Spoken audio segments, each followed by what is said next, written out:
Good morning, everybody, and welcome to the 2024 GraphQL Conf. Welcome. Yeah. My name is Byron. I am your MC for the morning, and I'm the director of the GraphQL Foundation. The GraphQL Foundation was started almost exactly 5 years ago, which takes control of the GraphQL project, puts on events like these, manages all of our core projects, code, and everything else, and helps keeps us organized and working on the right things. You're going to hear a whole bunch about the GraphQL Foundation. We got a booth, so we're the primary sponsors of this fun little event right now. We have all kinds of fun things to tell you about if you go check out the booth later. I'm going to tell you about some of them as I get through our housekeeping notes through the morning. First and foremost, you should probably make sure you're connected to the Wi-Fi. It's hotel Wi-Fi, fingers crossed. We hope it stays up and working. Most importantly, get a look at the schedule. There's all kinds of things happening today, tomorrow, and on Thursday. And if you don't already have the website pulled up, you can get a quick view of that on the QR code. Another really important one to load up is our code of conduct. We're all here together in person.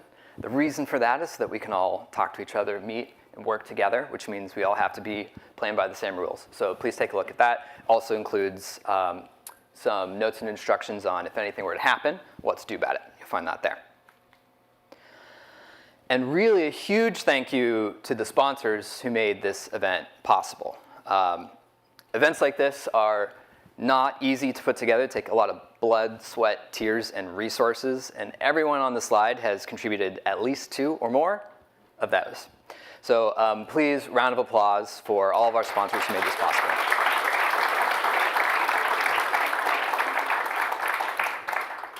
We really thank them for their support. We wouldn't be able to all be here without them. And then also, thank you. We are all here. This is our second GraphQL Conf. We had our inaugural one last year, and I'm really excited to have you all back in the San Francisco area.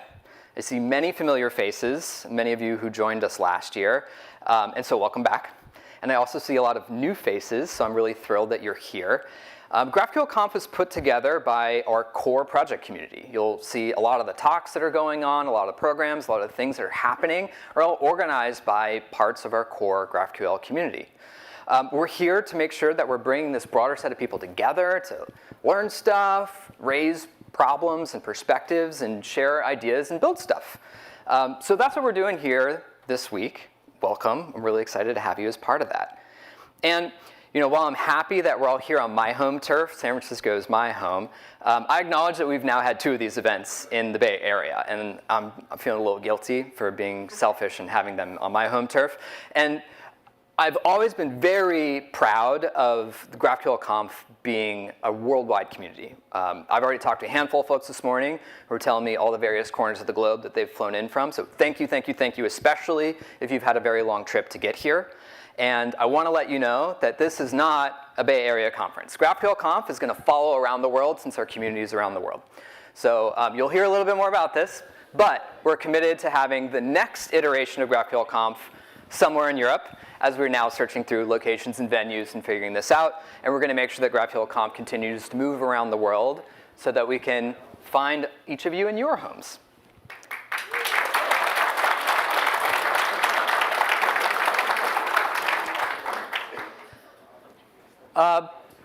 Before we continue with the program, I kind of want to back up for a second and ask, why are we here? Why are we here at GraphQL Conf? What are we trying to do?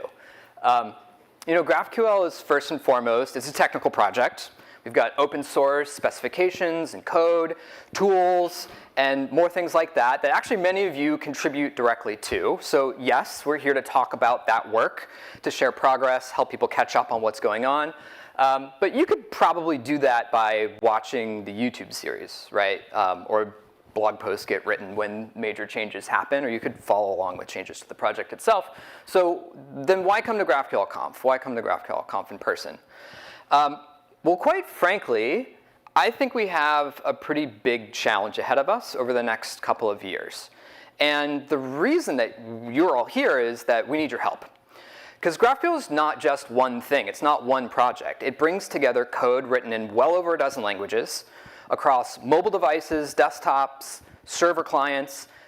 Our developers need excellent tools, they need documentation, they need training, they need hosted services that help their teams use GraphQL at scale.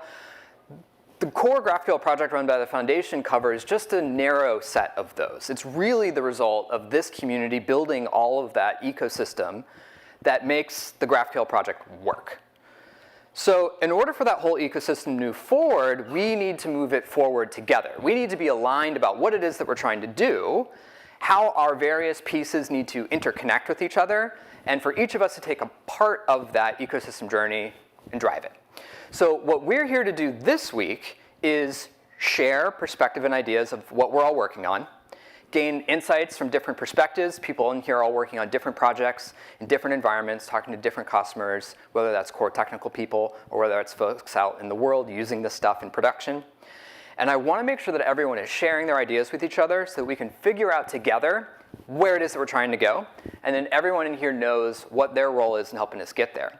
Whether it's to learn, whether it's to contribute to docs, whether it's to contribute to core project, whether it's to start something new, I'm calling on everyone here to be a piece of the community. We've got our core project community that helps run this thing. You are all our extended community, and this is a big welcome in to please come, please contribute. The only way the GraphQL project works is if all of you come and help us make it happen. For those of you who have known me for many years, may have seen this slide before. I presented this slide at the first ever conference that was dedicated to GraphQL, which happened to be put together by, I don't even know if they had rebranded to Apollo yet, but our friends who are now the Apollo project put together an event for GraphQL mere months after we had open sourced it. And I put the slide in my deck on a secret master plan. At that time, it was a project for hobbyists. People were using it, they were excited about it, and I had a vision that if this could be used in production for one of the biggest products that people are using, it was the Facebook mobile app at the time, then I imagined perhaps if we did our jobs right, we could extend that to very different kinds of use cases and find some amount of at least large-scale usage. But ideally, you can see, if you can read my tiny handwriting at the very bottom edge of that master plan, maybe some sense, however you want to define it, ubiquity. I'd posit we're pretty dang close to that. A significant portion of the Fortune 500 use GraphQL in prod. GraphQL has started to mature as a technology. It has reached some definition of ubiquity, but we're not done yet. There's clearly a lot to do. And some of you may be familiar with this, the hype cycle. I like to call it the wave graph because it looks like a wave that's about to crash down on you. But this, for those who haven't seen this before, this sort of tracks from left to right sort of what the expectations are over time for a piece of technology. You get this sort of onset where it's the newcomer and people aren't sure what to think of it yet. It proves itself early and it reaches this sort of peak of inflated expectations where everyone is just, the hype cycle has reached its peak. And then everyone realizes it's a project, it's a technology, it has edge cases, it requires real work to really do the things that you want it to do. And you go through this like, oh, it's not a panacea, it's not a silver bullet. We got to turn this thing into a mature technology. And as you do that and invest in it, it lifts back up into this sort of what they call the slope of enlightenment, or essentially this plateau of productivity. You get these very mature, long-lived projects that find themselves on this plateau. Those are truly the ubiquitous projects. That's where I would like for us to go with the GraphQL project. And everyone would posit maybe on a different point of this curve. I'd posit we're probably right about here, which means we're riding the wave. We're riding the wave. We're riding the wave of the wave graph right there. We're in the sweet spot. Sweet spot. You might be saying like, oh, we're going down. But no. That's the sweet spot. We're riding the wave. But it also means we've got a lot of work to do. Because you can see where we're going next. For my surfers in the room, that part hurts a little bit. But you get back up and you catch the next wave.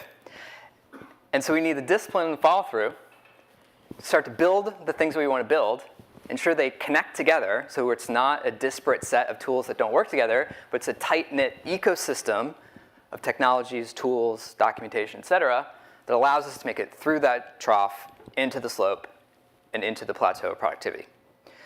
So that's what we're here this week to talk about, to think about, and to frame up for sort of the next year ahead. This is sort of our capstone for the year behind us and our planning for the year ahead. So really, I would love to invite all of you to consider what piece of this is exciting to you. Where would you want to contribute? Because we would love to have you. And there's a lot of ways that you can. This is a good moment then to talk about some of the things that we're going to be doing this week that align to this theme. Obviously, you're going to hear a ton of really awesome talks. You're going to hear awesome talks as part of this keynote series. We have a ton of really interesting talks today and tomorrow. We're going to have a second batch of awesome keynote talks tomorrow as well. But I want to point our attention a little bit to Thursday. On Thursday, there's two really interesting things that are happening. The first of which is the unconference. We experimented with this last year, and I thought it was very fun. It was the idea to say, hey, we're putting this together, we're assembling a schedule, but there's no way that we can cover every topic that you all want to talk about.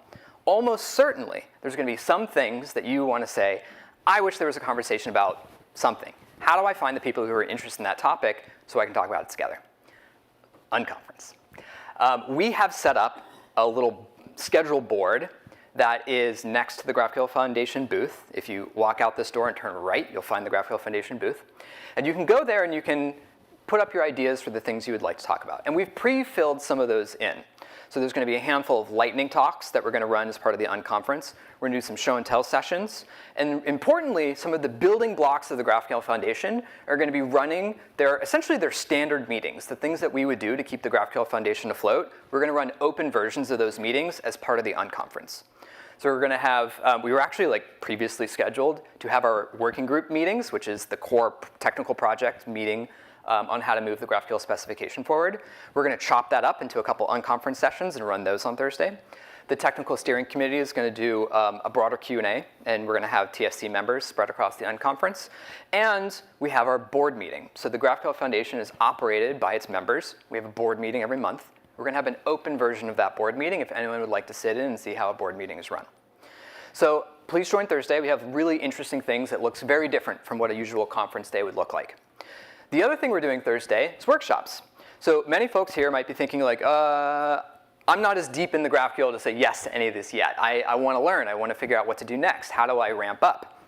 The workshops are here for you. We got everything from intro-level workshops all the way to very advanced level workshops, including some of the things that people are going to be talking about over the next couple of days will be then referenced in these workshops. These are all fantastic folks who are excellent teachers, and please find a way to join these if they're at all interesting to you. You would be very lucky to work with each of these folks. That's Thursday. What about tonight? Tonight we get to have some fun. So don't disappear too fast as we wrap things up. We're going to do the booth crawl and a party for everybody who got to come for the week. So that means we're going to be floating out through this room, through the whole venue space, and making sure that everybody has some fun. So be here for that as well. OK, one last look. If you need the schedule, again, here's our QR code for that. Shouldn't be too tough. You go to graphql.org, and you can find yourself to the right spot if you need to find that again. And again, welcome. I'm so excited you're here. We're going to do GraphQL Conf for today and tomorrow and the next. We have so much stuff to talk about.